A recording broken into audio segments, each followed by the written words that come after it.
Thank you, Mr. Chairman.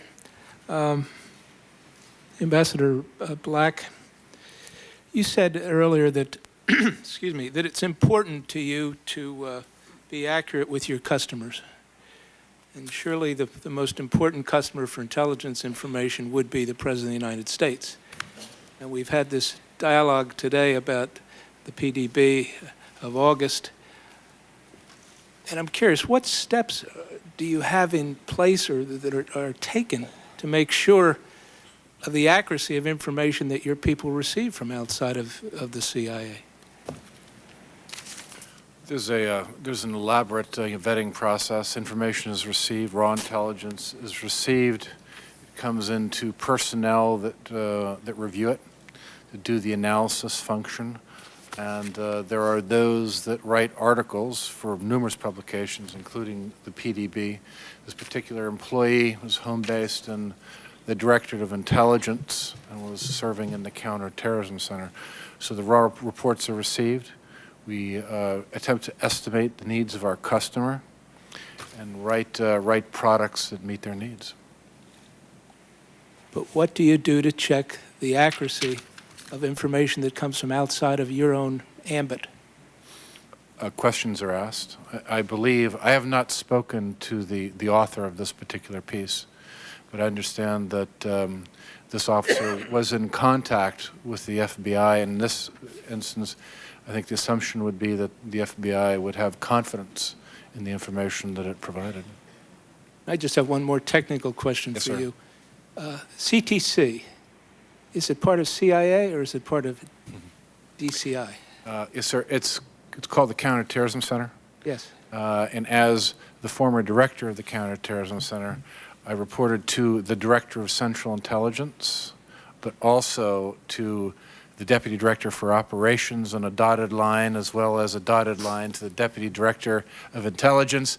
It's one of these unfortunate jobs where you have lots of bosses and you get lots of advice. Okay, I understand. Now, you've also spoken about resources very eloquently and the lack of resources, I guess. If you didn't have enough resources,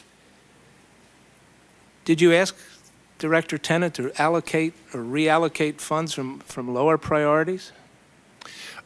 Yes, he was aware of our resource needs, and he did. We were the first among equals of all his highest priorities.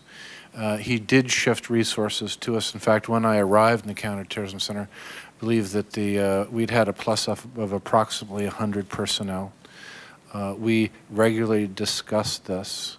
We were the recipient of significant support in comparison to the type of support that he was able to provide to other units. My point here being is that the Director of Central Intelligence did a heroic job with what was available, and certainly in comparison to the other competing interests. My point here is that I think, as we've discussed today, is that this is a very large, formidable target that we needed to devote more resources to it than the base of the Central Intelligence Agency had. I understand that this isn't your final decision, but from where you're sitting, yes, is the problem in the intelligence community, is the problem in the OMB, or is the problem in Congress as far as limited funding? I think from my perspective, it would be all of the above and probably more. Mr. Pickard, the time that now Director Mueller took over from you, and you were the acting director, did you brief him? During the summer of 2001, I called Director Mueller, first off to congratulate him on being appointed the director and offering my support, and told him I'd serve in whatever capacity he wanted me to. I also advised him that I would be retiring by the end of the year. I asked him for what kind of briefings he would want, because he was going to not report till September. And as has been reported in the press, he was having some surgery. He asked that I not brief him on any kind of classified material because he did not feel he would be able to securely maintain it that summer. When he reported in on September 4th and was sworn in by the Attorney General, that whole week I had set up a series of briefings on classified information for him and also emergency procedures, everything from in the event of nuclear war to how to call out the hostage rescue team and other things like that that the director I felt needed to know as soon as possible upon his arrival. I see the red light is on, but just may I ask you, is there a written record of the briefings, or is there written agendas or things like that that you could supply to the commission and its staff for studying to see what you covered?